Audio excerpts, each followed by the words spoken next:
Our fear isn't real. It is a fabrication of our mind that we create when we use our incredible creative powers to imagine a negative, scary future. Although the experience of it is very real, ever living in the feeling of our thinking and not the feeling of our circumstances, our life transforms. How do you make a jar of muddy water clear? Do you stir it? Do you shake it? Do you add something to it? No matter which action you take, the water remains muddy. The only thing you can do is to let the water sit long enough for the mud to settle at the bottom. My friends, in other words, the only thing you can do is nothing. The same is true of the human mind.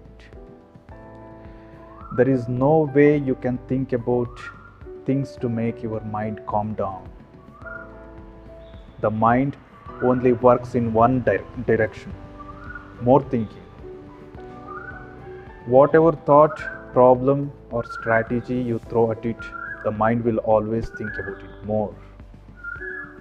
As such, trying to think your way out of overthinking or fear, anxiety, or stress is the psychological equivalent of trying to clear muddy water by stirring or shaking it. All you can really do is leave the mind alone and it will clear all by itself. Clarity is the mind's default state.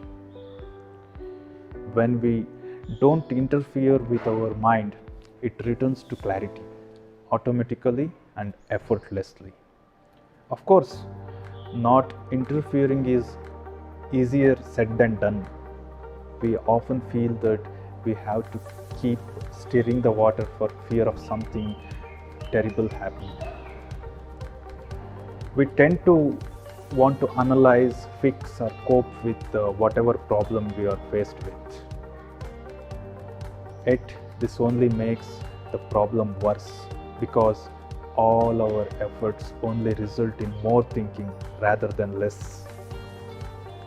What underpins this behavior is fear of a negative outcome. We are so afraid of failing, being rejected, or being alone that our mind compulsively tries to analyze, fix, or cope with the problem.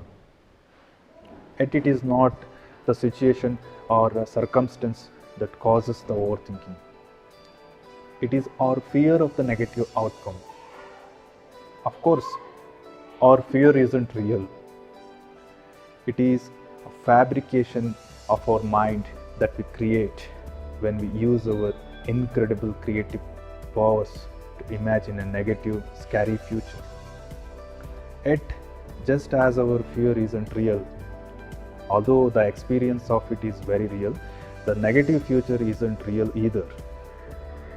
All that is really happening is that we are creating an imaginary future which makes us uncomfortable and afraid and pushes our mind into overdrive. So, how can we help our mind not get tangled up in its own spiderweb? In my experience, there are two ways. The first is to simply sit with the idea of the negative consequence that you fear. Being alone, failing, being rejected, going broke, etc. until you become emotionally okay with it. Most of what we fear is a fear of the unknown. The idea of a particular negative outcome feels so bad or uncomfortable that we do our best to never think about it.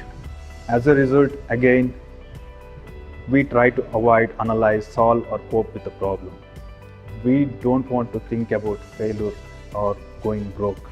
Yet whatever solution we come up with and whatever action we take, they are grounded in the fear of the negative outcome happening.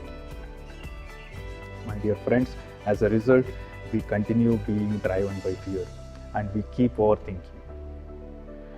Yet, if we sit with our fear and explore it until we become okay with it, the fear loses its power and over us. Instead of being yanked forward by fear, we can approach life from a place of freedom, joy, curiosity, and love.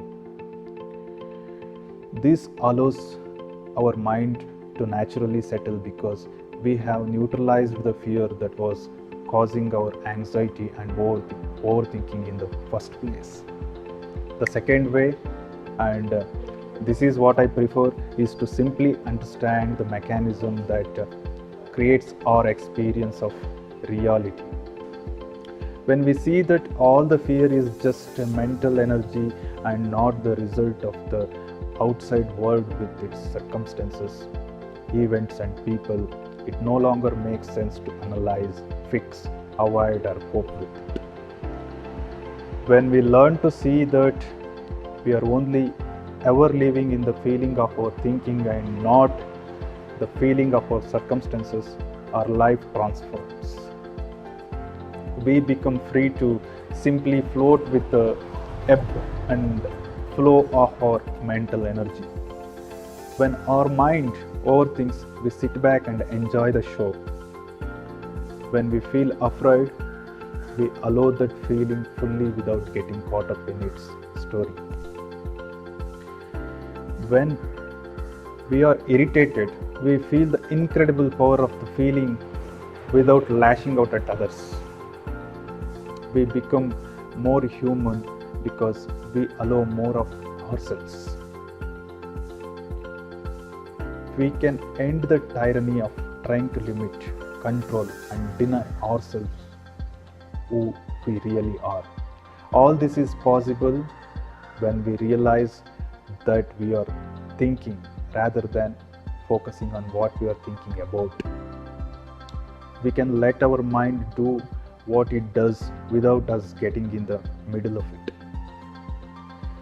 My friends, when know that no emotion can actually hurt us, no matter how strong or negative, this allows us to feel all of it, to end the life of trying to avoid, hide from, and attempt to fix feelings of discomfort and fear.